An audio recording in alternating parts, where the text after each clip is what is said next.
Baiklah, kami dari kelompok 7. Kelompok berapa teman-teman? 7. Nah, kami di sini akan membahas materi tentang bagaimana menulis karya tulis ilmiah yang baik dan benar. Benar nggak teman-teman? Benar. Tapi sebelum itu, kalian penasaran kan siapa-siapa aja nih abang-abang ganteng dan kakak-kakak cantik di sini? Nah, jadi kami akan memperkenalkan diri terlebih dahulu.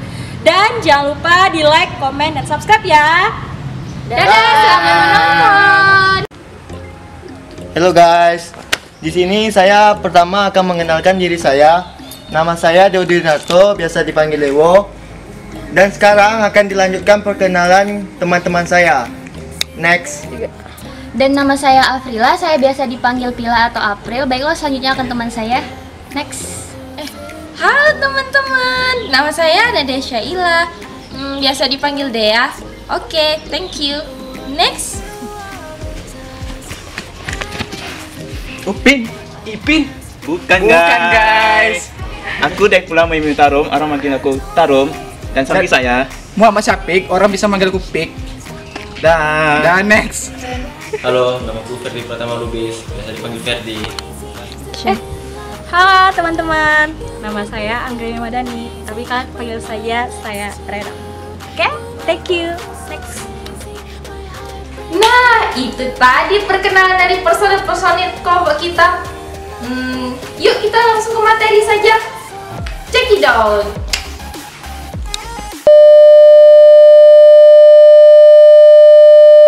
Hai teman-teman. Nah, jadi sebelum membuat karya tulis ilmiah, kalian harus tahu dulu definisi dan beberapa ciri-cirinya. Nah, definisi dari karya ilmiah itu menurut Wikipedia adalah merupakan laporan yang tertulis dan diterbitkan yang memaparkan hasil penelitian dari seseorang atau sebuah tim dengan memenuhi kaedah dan etika keilmuan dan dikukuhkan ditaati oleh masyarakat keilmuan. Nah, selanjutnya beberapa ciri-ciri dari karya tulis ilmiah. Yang pertama, karya tulis ilmiah itu bersifat objektif. Di sini maksudnya karya tulis ilmiah itu tidak menggunakan bahasa yang pribadi dengan menggunakan bentuk pasif dan tidak menggunakan kata ganti orang pertama dan kata ganti orang kedua. Yang kedua yaitu karya tulis ilmiah menggunakan bahasa yang baku, dapat terlihat dari susunan kalimat-kalimat yang efektif. Terus yang ketiga, komponennya bervariasi. Di sini maksudnya komponen karya tulis ilmiah itu bervariasi, tapi sesuai dengan jenisnya. Misalnya pada umumnya karya tulis ilmiah itu terdiri dari bagian pendahuluan, bagian inti, bagian penutup, dan daftar pusaka, serta lampiran. Tapi ini hanya jika dibutuhkan ya teman-teman lampirannya. Terus selanjutnya struktur dari karya tulis ilmiah itu sangat ketat, yaitu terdiri dari bagian awal, isi, serta penutup. Nah, itu dia nih beberapa definisi dan ciri-ciri yang bisa saya jelaskan. Selanjutnya akan dijelaskan lagi ya sama teman saya. Thank you. Next.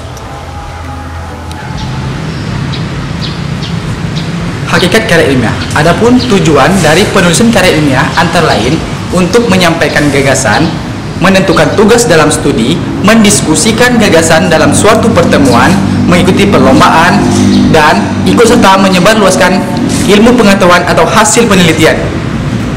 Karya ilmiah merupakan karya tulis yang menyajikan gagasan deskripsi atau pemecahan masalah secara sistematis, disajikan secara objektif dan jujur, dengan menggunakan bahasa yang baku, serta didukung oleh fakta, teori, dan bukti-bukti empirik. Nah, itu tadi penjelasan tentang hakikat karya ilmiah.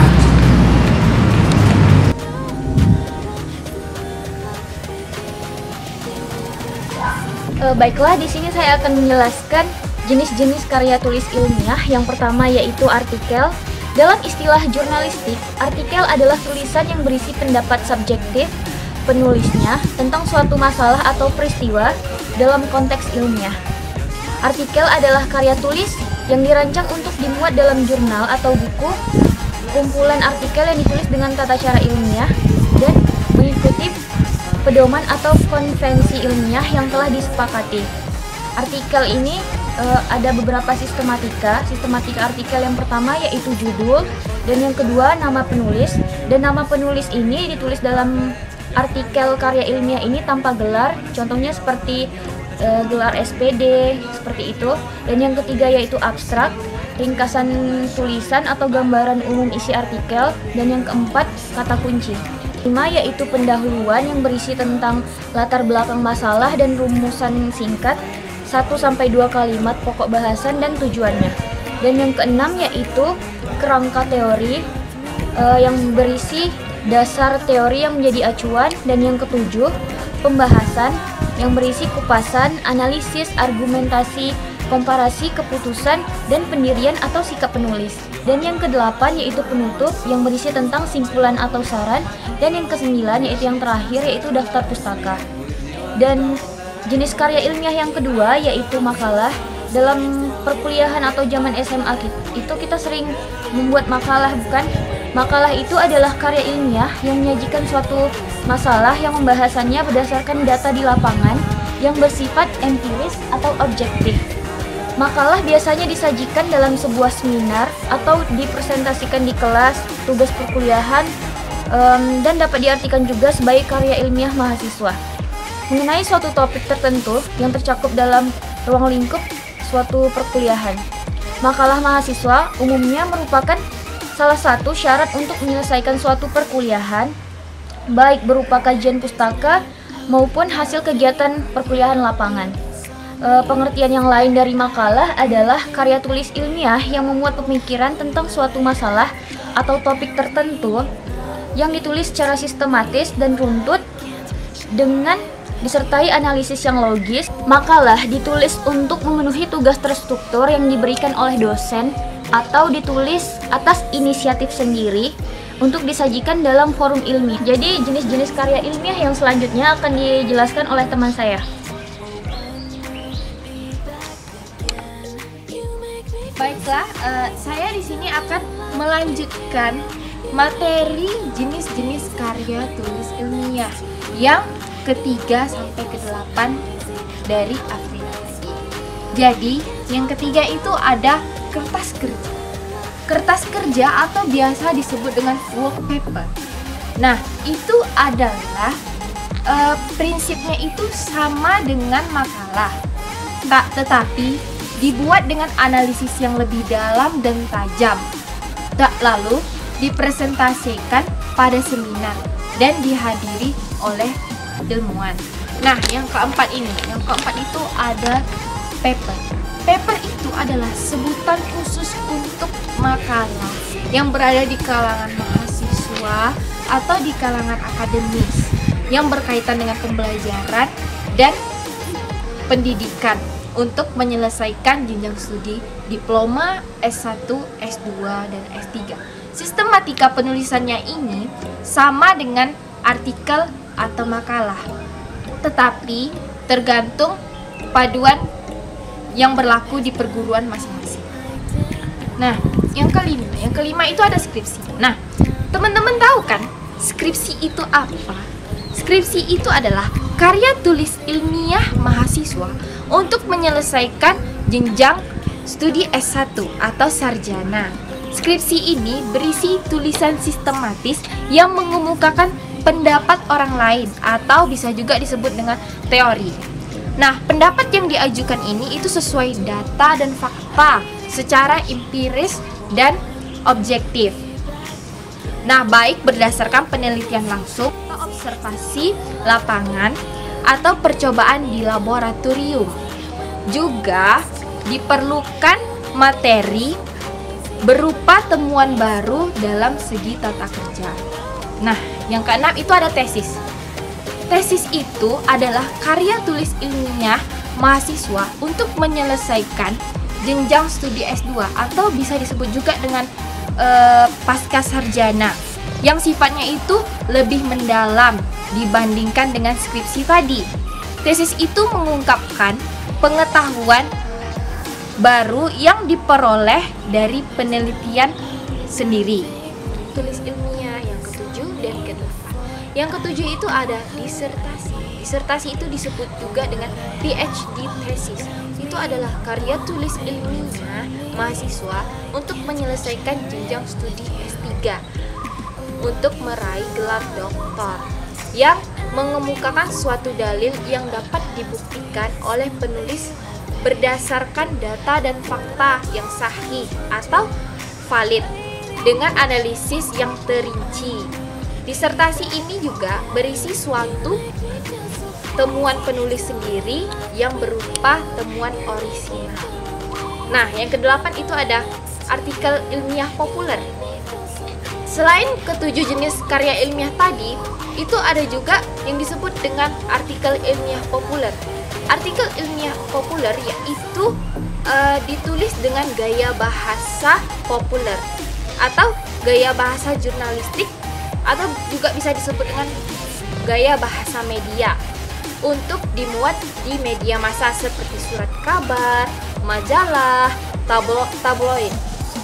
Berbeda dengan artikel ilmiah biasa, artikel ilmiah populer ini itu tidak terkait secara ketat dengan penulisan ilmiah.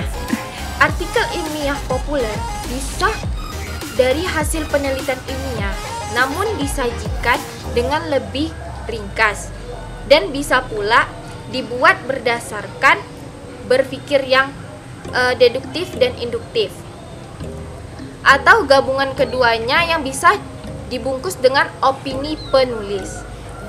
Dan tak jarang juga artikel ilmiah populer ini disebut juga sebagai opini ilmiah. Nah, itu tadi jenis-jenis karya tulis ilmiah yang dapat kami sampaikan kepada teman-teman. Selanjutnya ada pembahasan tentang syarat-syarat karya tulis ilmiah yang akan disampaikan oleh teman kami selanjutnya. Cekidot. Halo teman-teman, jadi saya akan menjelaskan syarat karya ilmiah. Jadi ada 3 hal yang harus teman-teman perhatikan untuk membuat karya ilmiah itu. Bagian awal.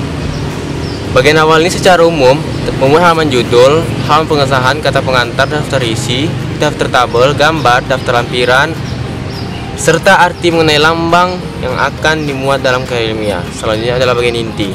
Bagian inti ini memuat bab-bab, pendahuluan, kajian teori, pembahasan, kesimpulan, saran dari hasil penelitian, serta terdapat sub bab penelitian mengenai tema yang akan dibahas, seperti latar belakang masalah, pokok permasalahan, pertanyaan penelitian, tujuan dan manfaat penelitian, metode penelitian, waktu dan tempat penelitian, serta penulisan, sistematika dan sebagainya. Hal ini tergantung apa yang akan diteliti. Selanjutnya yaitu bagian akhir. Bagian akhir ini umumnya terdapat daftar pustaka, yaitu daftar pustaka itu biasanya materi yang akan dibuat itu akan dicantumkan pada halaman-halaman daftar pustaka. Salah satu contoh sistematika penulisan karya ilmiah yaitu judul karya ilmiah, merupakan judul atau tema yang akan ditulis untuk karya ilmiah.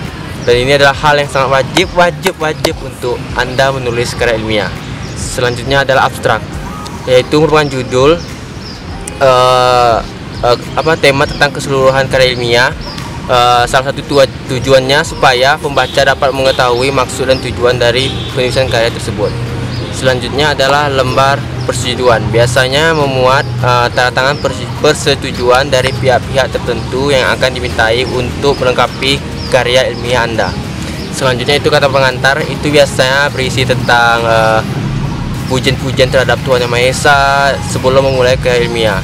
Selanjutnya yaitu daftar isi.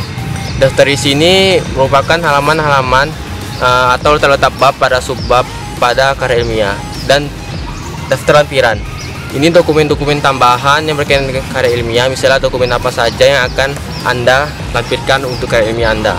Dan selanjutnya dan yang terakhir adalah daftar tabel, yaitu memuat tabel-tabel atau data-data yang Anda tulis pada karya ilmiah Anda. Jadi hanya segitu saja yang dapat saya jelaskan. Untuk selanjutnya teman-teman saya akan jelaskan. Dadah. Baiklah, di sini saya akan menjelaskan tentang bab 1 dan bab 2. Bab 1, pendahuluan, terdiri atas 3 bagian. Yang pertama, latar belakang, yang berisikan tentang fakta-fakta yang ada hubungannya dengan masalah yang dihadapi, sehingga masalah tersebut dapat dicari rumusannya dan dicari cara penyelesaiannya atau cara solusinya. Yang kedua, rumusan masalah.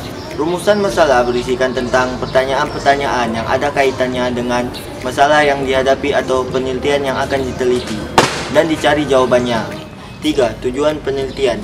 Penulis harus mengungkapkan secara jelas dan rinci tentang apa yang ingin dicapai dalam melakukan penelitian dan penulisan karya ilmiah tersebut.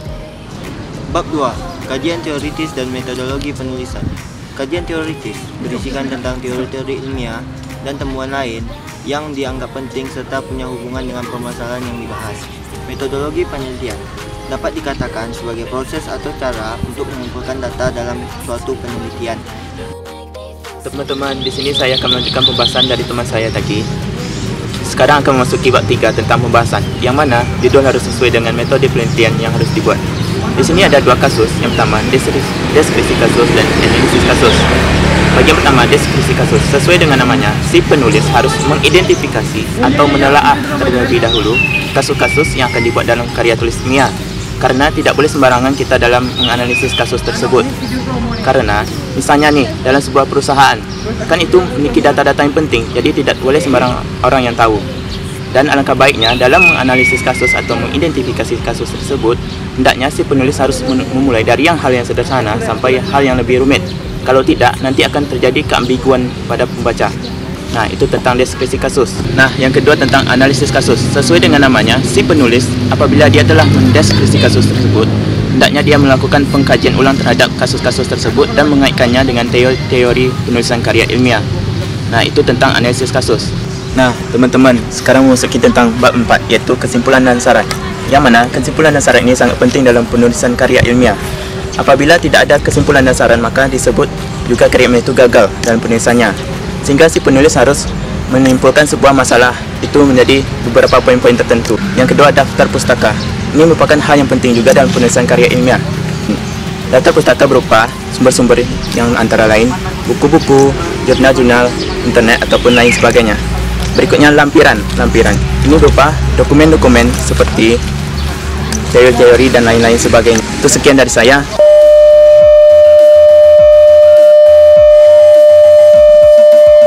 Nah, itu dia nih beberapa penjelasan dari kami tentang membuat karya tulis ilmiah. Kami dari kelompok 7 meminta maaf apabila kami ada melakukan kesalahan. Nah, sekian dulu ya dari kami teman-teman. Assalamualaikum warahmatullahi wabarakatuh. Sampai jumpa.